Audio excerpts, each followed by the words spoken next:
Hi, good morning, everyone. Welcome back to the series of all about English. Deliberating அப்படின்னு ஒரு வார்த்தை.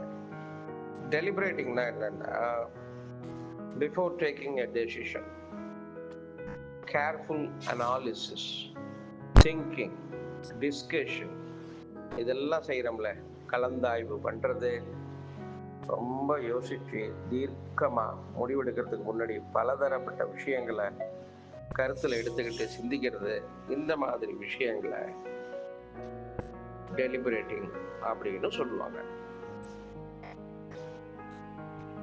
இப்போ உதாரணம், the jury deliberated for 5 days before reaching a verdict. ஒரு ஜட்ஜ்மெண்ட்டை தீர்ப்பு கொடுக்கறதுக்கு முன்னாடி இந்த ஜூரிஸ் நீதிமான்கள் நிறைய வாட்டி திங்க் பண்ணி 5 நாள் முழுமையாக எடுத்துக்கொண்டு அதை பற்றி கலந்து ஆலோசித்து அப்புறமா அந்த ஜட்ஜ்மெண்ட்டை தீர்ப்பை கொடுத்துருக்காங்க அப்படின்னு சொல்றாங்க.